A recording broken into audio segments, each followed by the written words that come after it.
देखिए फ्रेंड्स, अब क्या है, आपको रस्टिंग ऑफ आयरन पहला एग्जाम्पल दिया हमने, दूसरा एग्जाम्पल हम दे रहे हैं आपको बर्निंग ऑफ कोल, तीसरा एग्जाम्पल हम दे रहे हैं बर्निंग ऑफ नेचुरल गैस।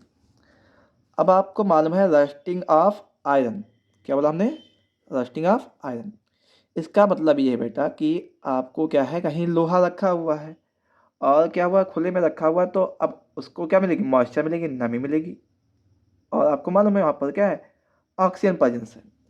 क्या होगा, आपको वहाँ पर ऑक्सीजन रिएक्ट करेगा आयरन के साथ में और क्या बना लेगा, आपका बन जाएगा फेरिक ऑक्साइड बन जाएगा। क्या बन जाएगा, फेरिक ऑक्साइड वहाँ पर फॉर्म कर लेगा। ठीक है, यानी आपको वहाँ पर आयरन के ऑक्साइड फॉर्म कर देंगे, जो कि क्या होता है, आपका रस्ट होता है। क्या होता है, रस्ट होता है। ऐसे ही क्या है, आपका बर्निंग ऑफ कोल कहा गया। तो आपको मालूम है कोल क्या होता है, आपके कार्बन होते हैं। क्या होते हैं, कार्बन, यानी आपके कार्बन से बने हुए होते हैं। मान लिया आपका कार्बन को क्या किया हमने, ऑक्सीजन के प्रेजेंस में क्या किया, बर्न किया, यानी हीट किया उसको। ठीक है, क्या कर दिया हमने, उसको जलाया। और जब जलाते हैं तो क्या होता है, आपका वहाँ पर कार्बन डाइऑक्साइड गैस रिलीज होता है। क्या होता है, कार्बन डाइऑक्साइड गैस के रूप में रिलीज होता है। आपने देखा यहाँ पर क्या है, यहाँ भी चेंजिंग हो रहा है। चेंजिंग क्या हो रहा है, आयरन का चेंजिंग हो रहा है, किसमें, रस्ट के रूप में। किसमें, रस्ट के रूप में चेंजिंग होता है।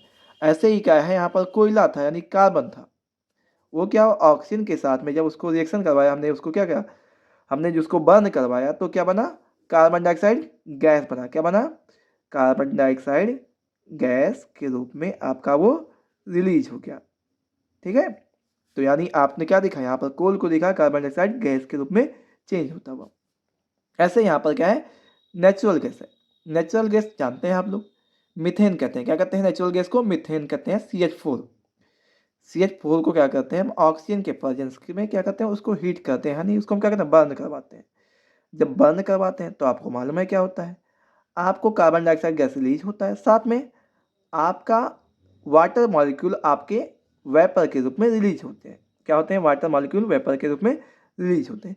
यहाँ भी देखा आपने, क्या चेंजिंग देखा, आपने चेंजिंग देखा, यहाँ पर क्या था, नेचुरल गैस। क्या था, नेचुरल गैस था, और मिला क्या आपको, आपने देखा कार्बन डाइऑक्साइड गैस निकलता हुआ, साथ में वाष्प के रूप में आपका जल निकलता हुआ, यानी वाटर वेपर। क्या था, water vapour.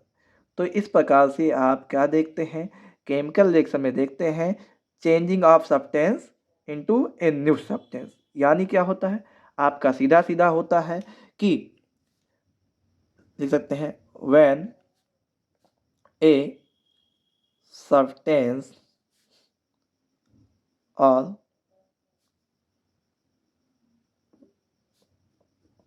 More than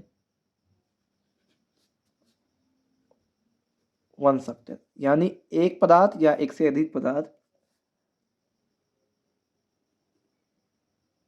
changes into new substance,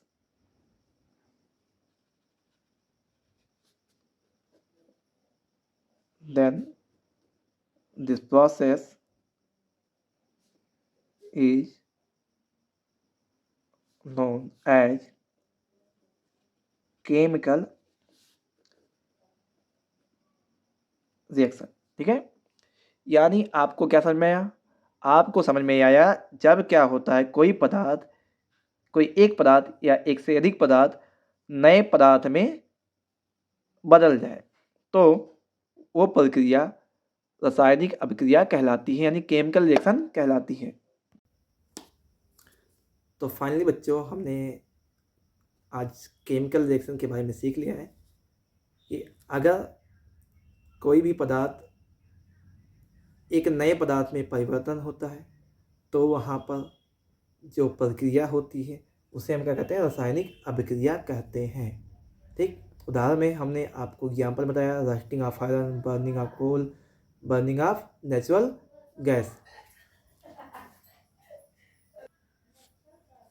इस प्रकार से हर एक वीडियो आपको धीरे धीरे एक एक वीडियो आपको मिलते रहेंगे, और हम चाहेंगे आप हमसे जुड़े रहें ताकि आपको डेली कुछ ना कुछ नए नए चीज़ें सिखाते रहें।